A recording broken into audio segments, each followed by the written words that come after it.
very small secret is that it matters a lot how you cut your chicken. You must be thinking that I'm totally joking, but I'm very serious about it. Well, if you've ever looked at chicken closely, you'll be able to see these threads or these fibers. So to make a chicken more succulent, more juicy, these fibers should be stacked together. Now it's pretty simple to do that. You just need to hold your knife at a 45-degree angle and slice across the fibers. If you're still not convinced, think about it this way, that if the fibers are stacked together, there is quite less of a chance that when you fry the chicken, it will lose all the moisture quickly. Now to sum up, I took a chicken breast, I sliced it into a half, then another half, and then at a 45-degree angle into bite-sized bits. You can also go for chicken thighs if you want instead of chicken breast. It's up to you. Alright, to make a chicken even more juicy, we're gonna take a bowl, add some cold water, some salt, some sugar, and some white wine vinegar.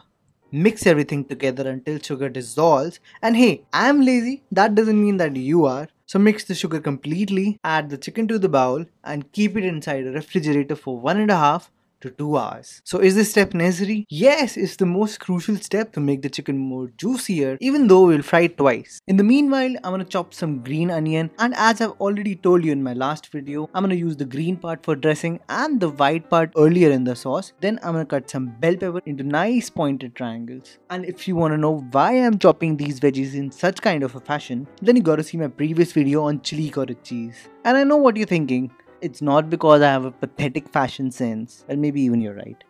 And then I'm gonna cut my onion into this bulb-like shape, and finally, I'm gonna finely chop ginger and garlic. Alright, so all done with my veggies?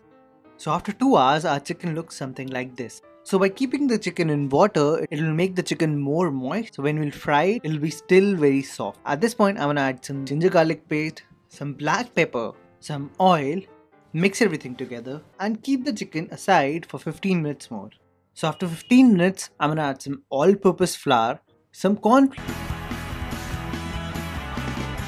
Okay, so maybe not that quickly. So we're just gonna fry them to a semi-cooked or half-done state. So 4 to 5 minutes on one side and then flip them. Then again 4 to 5 minutes on the other side, or until they look like this. So after the first frying, we'll let the chicken relax for 15 minutes. So relaxing is very important. It allows the chicken to fall down a little bit, which helps the chicken to hold all that fantastic juices. So after relaxing, we'll again fry the chicken on a medium-high flame for 5 to 6 minutes or until they are golden brown. I'll just show you how crunchy and juicy the chicken is at this point.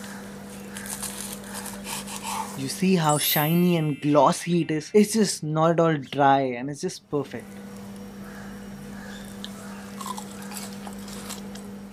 Now before making the sauce, we first need to make the thickener. So in some water, I'm gonna add some cornstarch and mix thoroughly. Now turn the flame to very high and add some oil. Then add only the bottom part, which is the white part of the green onion. Then add some chopped ginger, chopped garlic. Stir occasionally for 2 to 3 minutes. Then we're gonna add our onion bulbs, nicely chopped bell pepper triangles. Then again stir occasionally for 2 to 3 minutes. And then we're gonna add the thickener. Now when the thickener starts to sizzle, we're gonna add some sambal. Now I've given the link for the various alternatives of sambal in the description bar down below. Some soy sauce. Then stir again because the flame is very high. Then we're gonna add some salt, some MSG, some sugar to balance the flavor, and generous amount of black pepper, because after all it is chili chicken. Mix everything together and reduce the sauce till half. Now you can increase the flavor by adding some teriyaki sauce if you have. But if you don't have teriyaki sauce, the sauce is still gonna be pretty good. And if you want to learn how to easily make this sauce at home, you can watch my next video.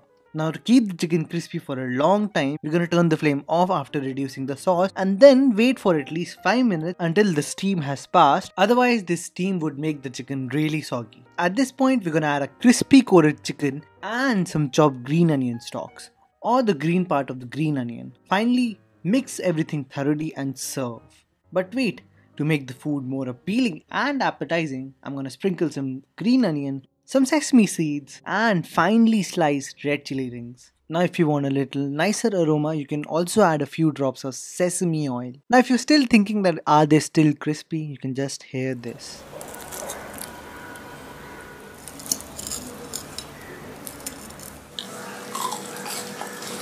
So there you go guys, crispy dry chili chicken. So if you like the video, do give it a thumbs up. You can also like me on Facebook. So thanks for watching this video. Until then, I'll see you all next time.